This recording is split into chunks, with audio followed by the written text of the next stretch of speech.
Bonjour à tous et à toutes sur ma chaîne YouTube. Il y a bien longtemps que je n'ai plus fait une petite vidéo pour vous partager les énergies dans les formes et les couleurs que je pratique régulièrement. Et donc ici, c'est vrai que j'ai eu besoin une pause pour me retrouver dans une nouvelle énergie puisque effectivement, j'ai déménagé, j'ai mis en place mon nouveau professionnel dans lequel je suis aujourd'hui. Et donc ici, j'ai envie pour démarrer l'année d'abord de vous souhaiter vraiment cette connexion à vous-même, cette connexion dans l'acceptation de ce que nous sommes, dans toute notre densité, dans toute notre lumière, parce que sans ombre, il n'y a pas de lumière, et sans lumière, il n'y a pas d'ombre.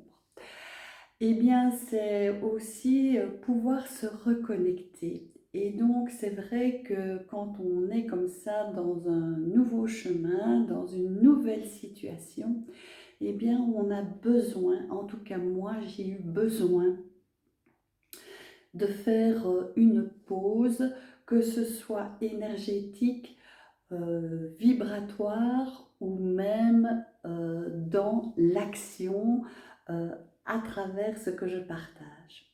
Et donc ici, la carte qui est venue à moi aujourd'hui, c'est la carte de mon oracle, ancre, colore et transforme.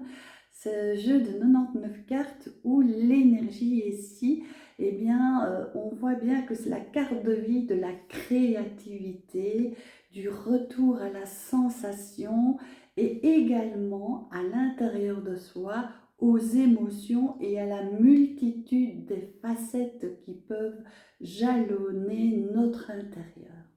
Et donc ici, on voit bien que à travers cette carte de couleurs, il y a beaucoup de blanc, de clarté, de luminosité, mais on voit bien que il recouvre du bleu, le bleu de l'eau, de l'émotion, de la stagnation, mais également du mouvement.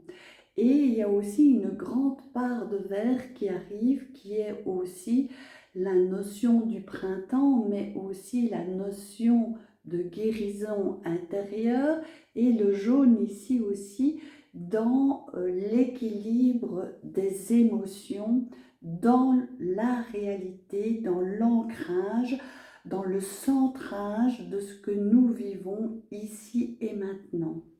Et donc ici, on peut regarder qu'à l'intérieur de nous, ici, on peut imaginer que le centre de la carte, c'est notre intérieur, c'est ces multifacettes qui sont liées évidemment à notre esprit, à notre mental, à nos sensations du corps. Et c'est vraiment cette invitation à ce retour au corps parce que, eh bien, il peut y arriver que le corps nous indique euh, des, des signes qui permettent de nous dire qu'il faut encore ralentir.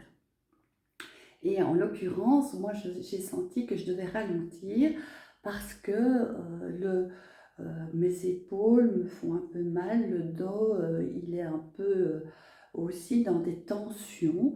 Et donc c'est de se retourner et se retrouver à l'intérieur de toi pour justement que ces tensions qui sont peut-être là chez toi ou non, en tout cas moi c'est dans le moment, je sens le dos, je sens mes épaules, mais parce qu'il y a eu tous ces changements. Et c'est le corps qui parle et qui doit s'adapter.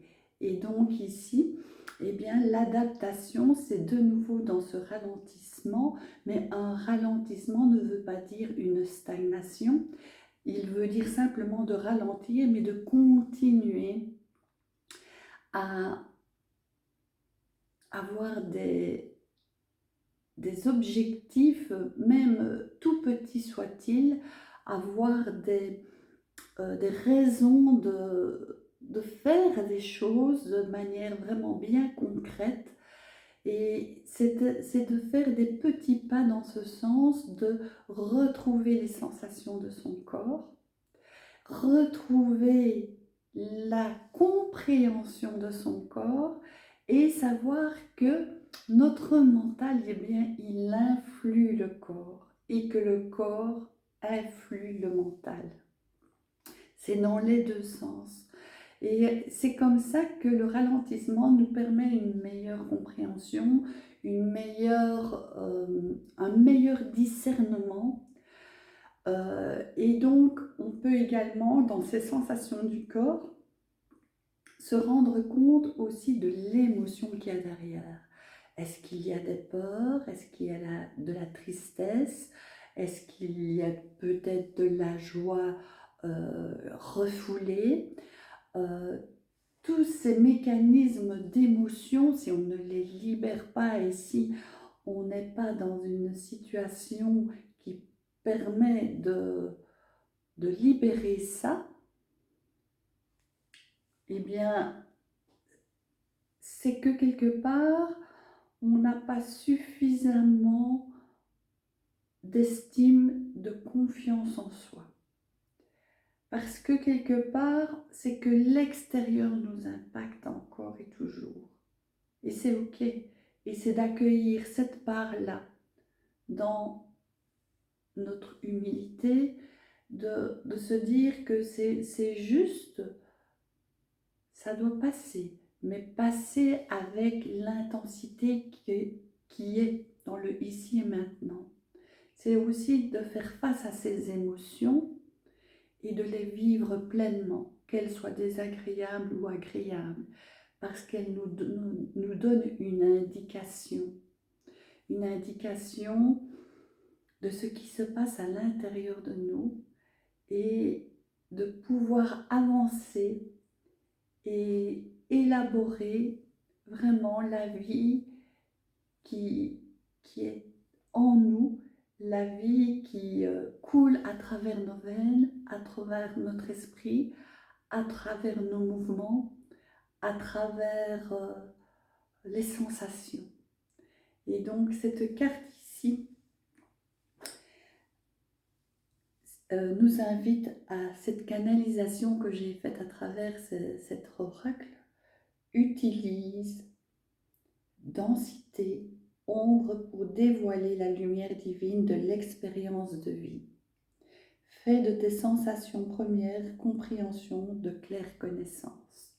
Donc c'est tout ce que j'ai en fait, je viens de vous partager, c'est que plus on est dans la sensation du corps et dans vivre intensément le moment présent avec tout ce qui nous incarne ici, que ce soit les émotions, les pensées, etc., c'est de les vivre pleinement pour pouvoir également les traverser, mais aussi en comprendre le sens. Parce que si on en comprend le sens, eh bien, on est vers une meilleure connaissance de soi, on va vers plus de sécurité et plus d'amour de soi. Voilà tout ce que j'avais envie de vous partager pour cette première vidéo de l'année 2025. Je vous souhaite vraiment cette reconnexion à vous-même et je vous dis à très bientôt pour une nouvelle vidéo. Je vous embrasse et à très bientôt.